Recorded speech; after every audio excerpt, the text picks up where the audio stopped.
Olá, eu sou a Cristina, você está no Relivrando e hoje nós vamos continuar conversando sobre a obra do John Steinbeck. E o livro vai ser Batalha Incerta. Bem-vindos!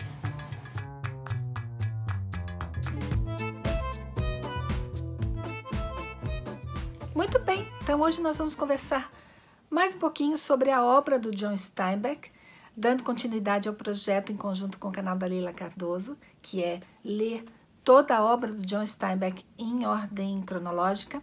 Vocês já sabem que ao mesmo tempo que eu estou fazendo esse vídeo aqui, vocês vão poder ir no canal da Leila Cardoso e assistir o vídeo sobre o mesmo livro, obviamente com opiniões diferentes, sob pontos de vista diferentes, porque eu e a Leila lemos o mesmo livro, mas somos leitoras com pontos de vista, histórias de vida e experiências completamente diferentes. Então, as nossas opiniões e as nossas análises acabam ficando muitas vezes totalmente diferentes, tá? Então, vale a pena dar uma conferida no canal dela.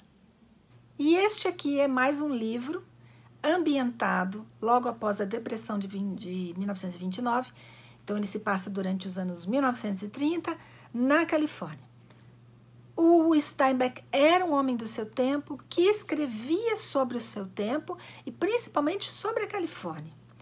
Então a gente vai entrar em contato aqui com personagens que são trabalhadores rurais que viviam então logo depois da Grande Depressão e que portanto estavam vivendo numa situação econômica bastante complicada.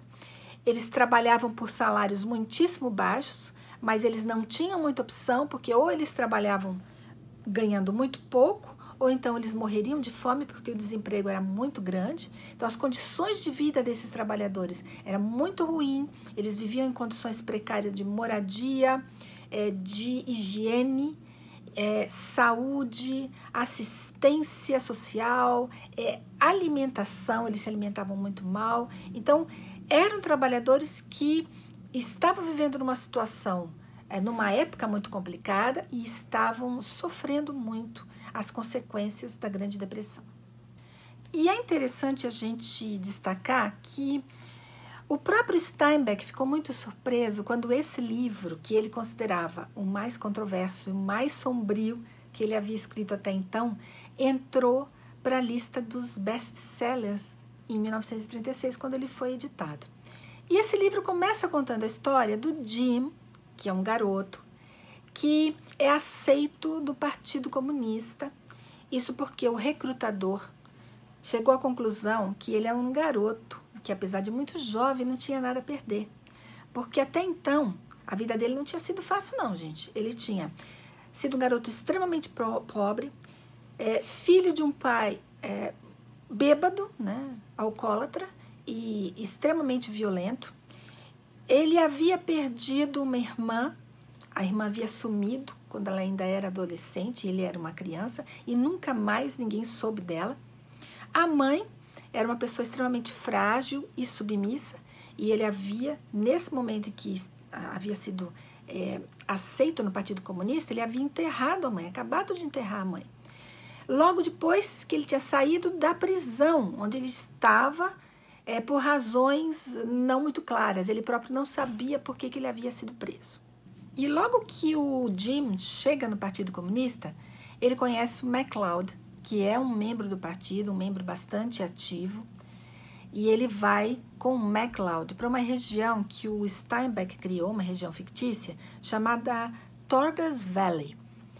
Nessa região, que é uma região de plantação de maçãs, os trabalhadores haviam sido contratados por um salário X, só que quando eles chegaram lá para colher as maçãs, eles tiveram a triste notícia de que o salário deles ia ser praticamente a metade do salário pelo qual eles haviam sido contratados. E é claro que os trabalhadores não estavam nem um pouco felizes. Então, a missão do MacLeod e do Jim seria ir lá e fazer com que os trabalhadores se levantassem, né, e se organizassem para pedir o salário pelo qual eles haviam sido contratados. Esse é então o panorama, né, o pano de fundo que a gente vai encontrar e que o Steinbeck utilizou para escrever essa história.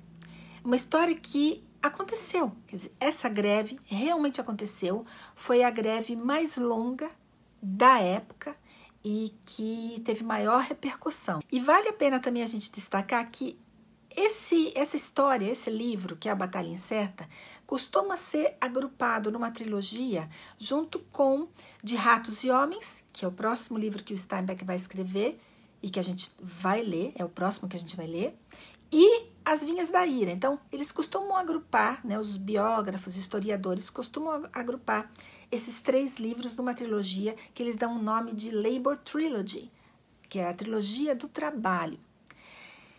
E é justamente isso, né, essa característica de falar do proletariado que deu ao Steinbeck a reputação de escritor do proletariado. Tanto que na época, tanto os críticos quanto o grande público esperava e queria que o Steinbeck escrevesse cada vez mais sobre protestos sociais.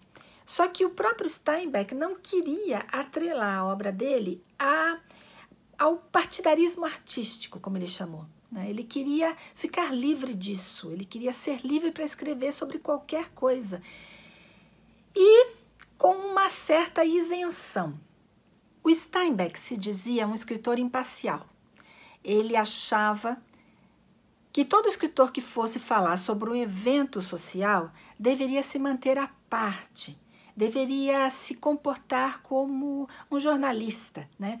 Escrevendo uma reportagem e se mantendo à parte dos eventos que ele havia presenciado. Ou seja, o escritor deveria manter a sua isenção. O que eu gostaria de comentar com vocês é a consequência para mim, como leitora, da posição do Steinbeck na tentativa de manter a sua isenção.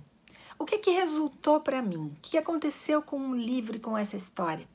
Para mim, o livro realmente pareceu um livro-reportagem, né? Um fato jornalístico contado ali, sem muito envolvimento do autor.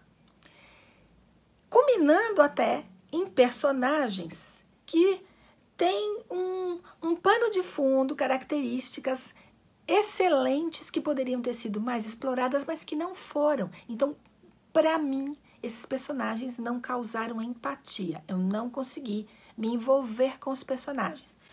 Nem com o Jim, que é o garoto, né, que tinha tudo para ser um super personagem, com o MacLeod, que é o grande personagem dessa história, o London, que é um trabalhador rural que foi capitaneado pelos 2 ativistas como o grande líder, né, dessa situação, porque eles precisavam de um líder local e não de pessoas que vinham de fora, porque senão os trabalhadores não iriam confiar no líder, né, e não iriam fazer a greve, óbvio.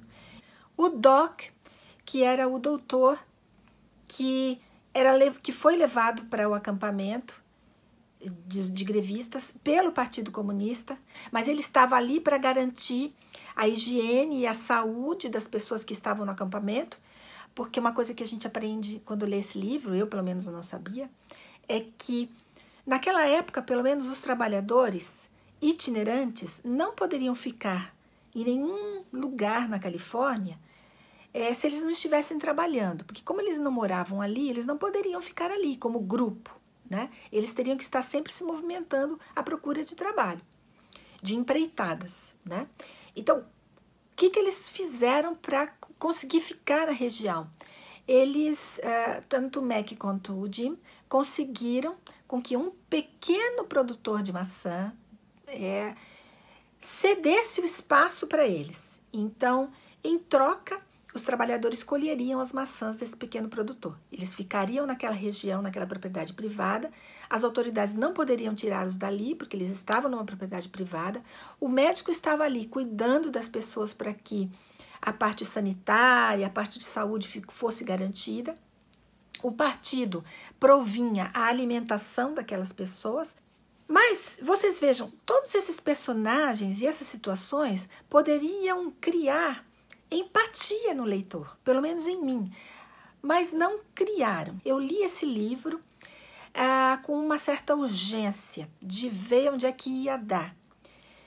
realmente como um relato e não como um romance, né? Não como uma história cativante. É o seguinte, o Steinbeck procurava essa isenção, ele procurava descrever os fatos sem se envolver com eles.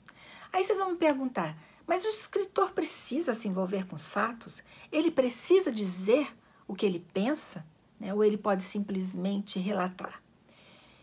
Eu acho que o escritor precisa dizer a que veio, porque senão o texto fica dúbio o tempo inteiro. E foi o que aconteceu com esse texto. Vamos dar um exemplo do Doc, do médico, né? O médico era um personagem riquíssimo. Ele fazia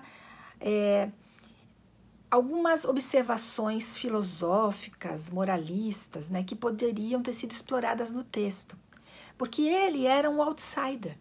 Ele não era nem do Partido Comunista, ainda que ele trabalhasse para o partido.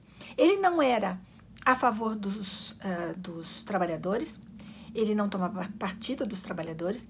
Ele não era da parte dos donos de terra. Ele não era da parte da comunidade. Ele era um outsider. Ele estava ali simplesmente por... não sei. Não ficou definido no texto por que ele estava ali. E o tempo inteiro, isso foi uma coisa que eu e a Leila discutimos, o tempo inteiro parece que a voz do médico é a voz do Steinbeck. Tem uma parte, inclusive, em que ele está conversando com o Jim e ele diz assim, Jim, eu não sei o que vocês querem com essa ação que vocês vão tomar, porque a violência só gera violência. E quando eu fui olhar lá nas notas, porque tem uma nota a respeito dessa fala, essa fala é tirada de uma fala ou das ideias do Gandhi, né, de ativismo pacifista, né, pacifista, desculpa. E então essa fala é tirada desse ativismo pacifista do Gandhi. E aí a gente fica pensando que essa fala é do Steinbeck, por ele ser outsider. A gente fica imaginando que o Doc é um alter ego dele. Só que nessa nota há uma observação, dizendo o seguinte, que essa é uma fala que a gente não pode confundir como sendo uma fala do Steinbeck, porque seria mais uma fala do Edward alguma coisa, que é um super amigo do Steinbeck na época. Então essas ideias do Doc seriam mais ideias desse amigo do Steinbeck do que o próprio Steinbeck, que muitas vezes era contra as ideias desse melhor amigo. Então veja, nunca fica claro o que o Steinbeck está pensando realmente quando ele está escrevendo aquilo. E é por isso que o tempo inteiro as pessoas questionam qual é a opinião do Steinbeck. E isto, gente, não é estar isento. Na minha opinião, isso não é estar isento. Porque a partir do momento que o Steinbeck escolhe o ponto de vista dos trabalhadores para explorar, então ele conta o livro inteirinho sob o ponto de vista dos trabalhadores. E do Partido Comunista, dos membros do Partido Comunista. Então, a partir do momento em que ele escolhe esse ponto de vista para relatar, ele já está se posicionando. Isso é natural. A despeito de qualquer ideologia, de qualquer opinião e de qualquer juízo de valor, não estou fazendo isso aqui. Isso não interessa, não vem ao caso. Como ele vai se posicionar, não vem ao caso. Mas ele vai se posicionar a partir do momento que ele escolhe um ponto de vista. Então, essa história de isenção do escritor não existe. O máximo que ele vai conseguir é não criar personagens e histórias que causem empatia.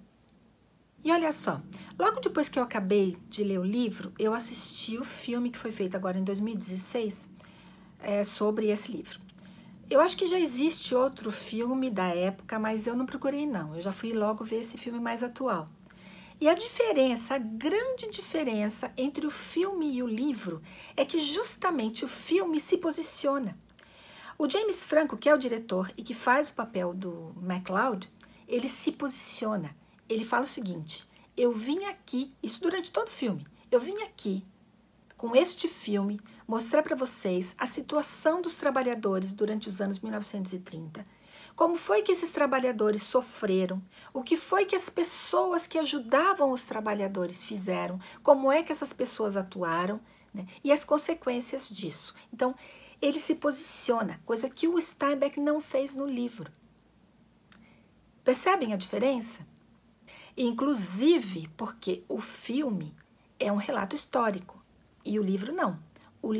Como eu disse lá no comecinho, o Steinbeck era um homem do seu tempo e ele escreveu enquanto as coisas estavam acontecendo.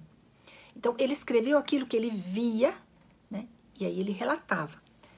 Já o filme não. O filme é um filme histórico. Ele está escrevendo sobre coisas que aconteceram no século passado, há 80 anos, né? 90 anos.